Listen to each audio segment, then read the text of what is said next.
Hafaday, and welcome to this series about ancient sites and traditions of Micronesia. These episodes introduce the latest research and discussions about ancient life, history, and cultural traditions all across our diverse region of Micronesia. I hope that you like this series, and I look forward to learning more together. Today, the terms of Micronesia, Melanesia, and Polynesia refer to the major geographic areas of Pacific Oceania, mostly as a matter of practical convenience, while recognizing that these modern names do not necessarily reflect the ancient histories and traditions. Professor Glenn Summerhayes shares about his research in Melanesia, including insights into the interactions between Melanesia and Micronesia. Well, good afternoon, everybody. I'd like to give a short presentation on my thoughts on connections between Melanesia and islands to the north. My name is Glenn Summerhayes, and I'm at the University of Otago. This research I have is driven by the spread of Lapita settlement in what we call the Bismarck Archipelago. We now work on focusing on interactions between Lapita and mainland New Guinea, and I'll talk about this in a minute. But a lot remains to be known about interaction in the last millennium. Archaeologists find pottery, we find obsidian, we write stories, but the last 1,000 or even 2,000 years, we really don't find much evidence of people, but we know people were there because their material remains take a different form. And this is what leads me to look at interactions between Micronesia and Melanesia, particularly in the last 1,000 years. I have a map here of the Pacific. Most of my career has been focused on Austronesian movements. You can see here the movements out of East Asia through Taiwan with two separate routes, one through the Marianas and into Micronesia, into the Pacific, and the second through islands Southeast Asia, skirting the north coast of New Guinea. And this has taken my whole career, focusing on the nature of Lapita interaction and Austronesian movements into this region before moving out into the Western Pacific from Vanuatu, New Caledonia, Fiji, and Tonga and Samoa. I worked in the Bismarck Archipelago, the island groups to the northeast of mainland New Guinea. That's New Britain, New Ireland, Manus, and I worked on many Lapita sites. Here's an illustration with a circle representing many of the Lapita sites within the region. Lapita's dated to between 3,300, and when it ends, well, it ends in different places in different times, but the earliest footprints of Lapita around 3,300 to 3,100 years ago. Here are some illustrations of the pottery we find, part of the material culture. You can see the dentate stamped ceramics, these ceramics with incredible amount of motifs made from a multi-tooled instrument, like tattooing on the skin. This is tattooing on the pot. Here on the right, we see a Lapita face, and below, an actual clay-modelled head.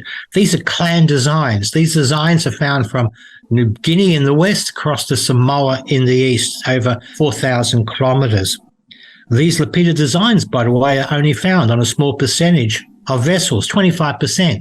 Half the vessels we have in a Lapita sandwiches are plain or with incision. They're basically utilitarian ware. This dentate stuff, this fancy stuff, is not used for cooking. It's not a utilitarian ware.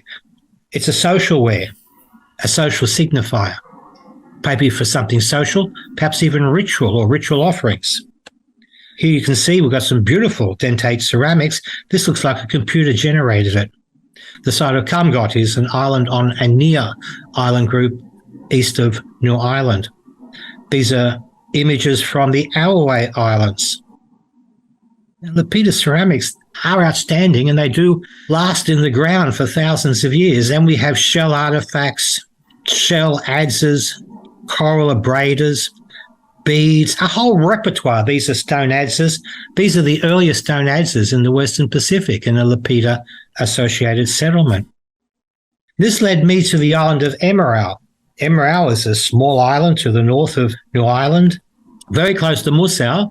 Musau was excavated by Pat Kirch over many seasons, finding some of the earliest Lapita sites. We were up there because we were invited by the local community. I'd been doing work with Matusu Smith, Professor Matusu Smith, looking at DNA of rats, and I gave a couple of presentations up in New Ireland with Lisa, as I've been doing for 30 years. and came back to New Zealand, and we found out the communities in the outer island of Emirau heard what we had to say, and they found pottery. They sent the pottery to Jim Ridges in Kavieng. Jim is the old historian of Kavieng. He's lived in New Guinea for 50-odd years. He passed away a couple of years ago, unfortunately. He, in turn, took images of them and sent them to me. They were dug up by the local school teacher in a school exercise. Here is some of the pottery that they found. Is this Lapita? Of course it is. It's early Lapita. We can tell by the complicated designs. I've got to get to Emirau. It's 140 kilometres northwest of Kavieng, 88 kilometres north of New Hanover, 25 kilometres from Musau. It is remote.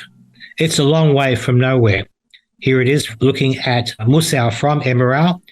It's only a small island, 13 kilometres, 7 kilometres wide. It's basically raised limestone. Ethnographically, very few people have been there. You had reports by Richard Parkinson, although an English name, is a German. He was there in the late 19th, early 20th century. He was married to Phoebe Parkinson, the sister of Queen Emma. He wrote a classic book in 1907 called 30 jaar onder Zuidzee, 30 years in the South Sea, which has been translated into English by the late John Denison. The Hamburg Zuidzee expedition were there. There's a book edited by Neverman, the German ethnographer, also translated into English, free online. John Denison translated it. And then we had an anthropologist, an Australian anthropologist called Chinnery. That's about it. Not many people have been there. Today, the island is Seventh-day Adventist, and it has been since 1930. Here's the island again, very small. When we arrived in Emirau, we had a traditional Austronesian welcome, which is basically the young men coming up with their weapons trying to kill us, and eventually the women came and separated them out. These are young men from the local community school, and the teachers are trying to introduce them to more traditional history. A lot of it was destroyed by the church in the 1930s. Brilliant work by the teachers and the community. This is the house that they built for us to come. This is the work area underneath the house. There's myself with Professor Matusu Smith. The community was so great that they built a tent. Well, they didn't build it. They erected a tent next to the house. This was the women's house, just in case Lisa needed some feminine company. And there's a guy playing the guitar in the background. It was a very, very sociable community and a very earnest and loving community to work in. There's Kelly Amunga, the local big man. We're in the school there, and he's showing some of the items that they found at the archaeological site. They have a little museum in there. You can see the items now. They tried to put a couple back together, unfortunately, but their heart was in the right place. There's Jim Speck, my old teacher, in the middle, Liz Matusu on the left, Kelly Amunga, and Kenneth Thomas, the teacher, they're both wearing sunglasses. The late Herman Mandui came with me from the first and second trips, and the local community were fantastic. Lisa was working on the DNA analysis of rats too. Rats go with people into the Pacific. There was no rats really. Rattus excellens, the Pacific rat in Oceania, till people brought them in on their canoes. Back to the island, Eura is where the archaeological site is. Here it is here. This would have had a passage running through it. The swamp to the north coast would have been a fast-flowing passage. The houses would have been on raised stilts over the coral platform, and then eventually over time, the platform infilled. This is what it looks like today. This would have been underwater 3,000 years ago. The local community made us a welcome entrance. They built us a house to work under, a laboratory. Now, unfortunately, they told us they dug one or two test pits. They didn't. They dug a lot of holes to find the pottery. My first job was to infill those holes with sand and to survey each one for future archaeologists. This is what we did. And we put a couple of test pits in where they found the most densest of ceramics. The pottery was found in these white sand layers. There is a cemented layer where the fresh water hits the salt water, preserving what's found underneath. Radiocarbon dated to about 3100 to 33. We found a lot of shell artifacts. That shell artifact has a barb on it, the only one in the Western Pacific. Normally you find them, they're broken. Number of ceramics, beautiful early Lapita pottery was found. It was an important site. And we wrote up an article, oh, look, there's that shellfish hook again. Isn't it gorgeous? The only one in the Western Pacific like it. Very important because it was argued the barb was a Polynesian invention. You don't get this really in Melanesia because we don't find old hooks. This one would have been made, a lot of loving care with trochus shell. You're on your stilt house, over the water, someone sings out your name, you drop it in the water, down into the sand, you've got Buckley's of finding it again. New directions in the last, I suppose, 10 years has pushed us into looking at Lapita on the mainland, New Guinea. We now know that interaction did occur with the mainland because a greenstone jadeite chisel that we found on Emirau was sourced back to a jadeite source just west of Lake Sentani in Irian Jaya, Indonesia, West Papua. This is the first physical, empirical demonstration of movement of something between mainland New Guinea and islands to the east in the Bismarck Archipelago. It's made of jadeite, the rarer form of jade, not nephrite that we have in New Zealand, New Caledonia, and many parts of the world. This is jadeite. We do get jadeite in microscopic levels in New Guinea, but the world's expert on geology of New Guinea has told us that, in fact, it's only microscopic. You don't find it this size. This is different from the nephrite that the West Papuans make their beautiful adzes from. Well, pottery on mainland New Guinea, to the west near the border, John Terrell recorded pottery from Ali Island. We had pottery found in the 1940s during the war by a guy called Maurice Lisk from Yapese. So there has been suggestions that there was Lapita pottery on the offshore islands off the north coast of New Guinea, although there are isolated finds and of a dubious nature. But over time, we did find more pottery. We've got pottery now on Wanalek excavated by Sue Bulmer in the 70s, dated to 2900. We have pottery from Timbunki in the Sepik Basin. 3,000 years ago, it would have been a little island in the inland sea. I've excavated 3,000-year-old pottery from Koil, 60 kilometres from the north coast of New Guinea. And we've just excavated pottery from Munup Camp in the Simbai Valley. It's being made predominantly from metamorphics from the southern Sepik local area. No decoration, so it's probably imported into these areas in the highlands, traded up, and it's a utilitarian wear, made for cooking mostly, none of the ceremonial wear that we're finding in the Bismarck Archipelago. Now, this talk is not about that, but I just want to widen our ideas to show that we are finding pottery on the mainland. There is Lapita settlements along the south coast of Papua. That's a big discovery in itself. In the northern areas, it's a different nature. And those on the south coast are later in time. It's the same time that people are pushing out into Samoa is when they're also pushing down into the south coast. Let's get back to Emirau. I went to Emirau to look at Lapita archaeology. But we found something really interesting that I did not expect. We found these stone structures around the island. These rectangular stone structures, some were completely made of stone in the interior. Some had the stone wall with sand in the interior. They're found throughout the island. People today do not know what they're used for. Now, I should point out something I haven't mentioned. When Richard Parkinson was on Musau, the origin stories of people from Musau were from islands to the north. When the Sud Sea expedition came to these islands, they noticed connections to Micronesia, the backstrap loom, which is Micronesian in nature. The people looked Micronesian in nature. You had this complex interaction orally, but no one knew about these stone structures. Obviously evidence from the deep past. They're found here with the stars on this map on a number of locations around the north coast, none on the south coast. We had Professor Yo Nagishi, who was with us on one trip, and he drew them up. So there was a number of these mounds. I've never seen them in New Guinea, never seen them in near Oceania. There are some that look similar but are not the same from the Solomons as canoe houses. These were found parallel to the beach. These are identical to similar structures found in Yap.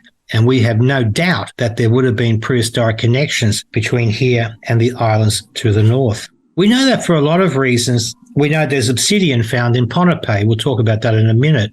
The obsidian is moving into Micronesia, but we don't know the exact nature of those connections. Now, I've worked in Manus, and Micronesian links abound.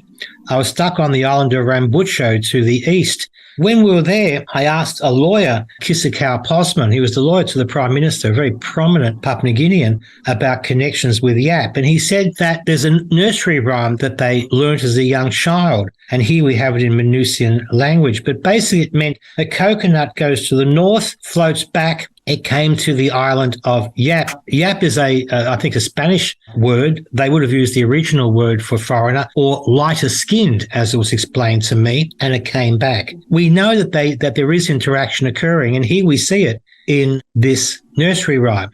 People didn't write letters home. They were pre-literate. Once something is lost from the oral history, then the record of it is gone. But we know that, for instance, Manus has strong connections to mainland New Guinea through the Manus True, and this has been recorded by a number of anthropologists. I worked on the island of Coil, and there is strong stories there between Manus True exchange partners coming down by these massive canoes. The Germans recorded it as well. They photographed it. And Obsidian comes down to the north coast of New Guinea from Manus over the last 3,000 years.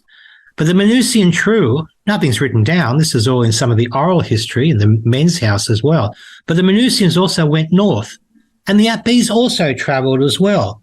But if you didn't record it and it's transformed into a different story, then the only evidence of that interaction is genes and material culture, archaeology. Now, Yap is a metaphor for foreigner.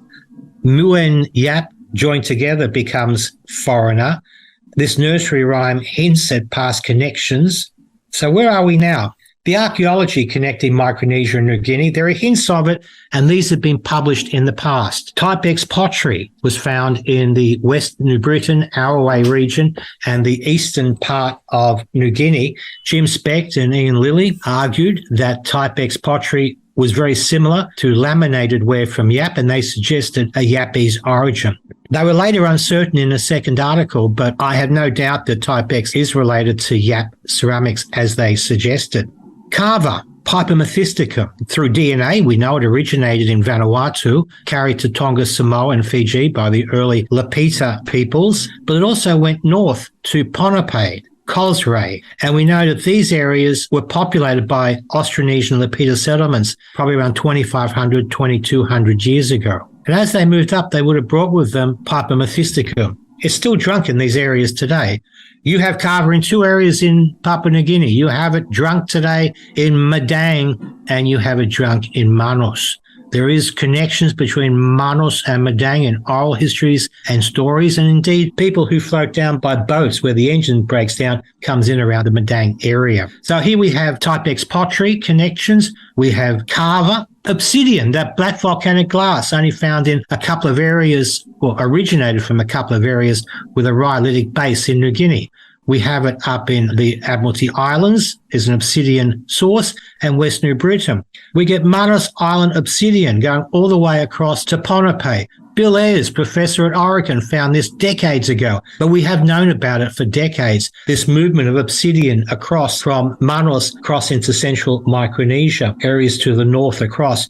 And then recently, a social anthropologist, Nagawaka, found stone adzes and obsidian from Pohnpei area. He had Peter Shepherd have a look at it. It's from Melanesia. I don't know where the stone's from, apart from it could be from Papua New Guinea, but the obsidian definitely was. It was from Manus. So here we have obsidian moving across between these two regions. And dare I say, two regions artificially defined on racist terms by a French discoverer. I know that Paul Rainbird, in his classic Archaeology of Micronesia, said there were no divides between these island groups. When the Spanish picked up explorers floating off southeastern Asia, they were able to map out areas not only to Palau, but to areas to the north, all the way across to central Micronesia. They knew exactly where they were going. Kiribati as well had wooden maps that they used for navigating by night, by the stars. The Musau area today and Emirau, although isolated, has had interaction from the north. And those people who came down from the north into that island group would have had ancestry going back into Micronesia, but also West Papua. And the West Papuan movements into the north have also been documented by the Dutch and also in oral history. So you have historical connections made by many working within Micronesia and West Papua, which I won't go into, but I know many Micronesian specialists know these stories far better than me. The point I want to get is that as an archaeologist, I construct the past. I work with the hand I'm dealt with. And looking at Lapita interaction, we can make a lot of statements about the movement of people, the interaction, the trade exchange. They brought with them their whole economic boudoir. They brought with them the plants they needed to survive, arto carpers, breadfruit, yam, taro. They brought with them banana. They brought with them the rat, the dog, the pig, the chicken. They brought with them everything. We have this in the archaeological evidence. They lived on the beaches, on these low beach or coral platforms, which are subsequently filled up, archaeologically preserved for us to find. After that, not much archaeology. We know people are there, but the archaeological manifestations are very, very, very rare. And here, in the last 1,000 years, we have these interactions with areas to the north. It's like being in a room and the lights turned off. We're still trying to work out the connections and where they are. But we know they did exist. And that's our job. That's our endeavor now, to look at the future and try and fill in these great gaps in our knowledge between Melanesia and Micronesia, between these two geographical separated areas, but joined by the seafaring skills of these ancient peoples who were superb seafarers. That's enough. I hope you've enjoyed the talk, and I really do think we should be working more on these ancient connections. Thank you very much. Thank you for joining us in learning about ancient sites and traditions of Micronesia. If you would like to learn more details, then I encourage you to visit, in person or online, the Micronesian Area Research Center of the University of Guam. Thank you again for watching this program. I hope that you will continue to explore and discover more.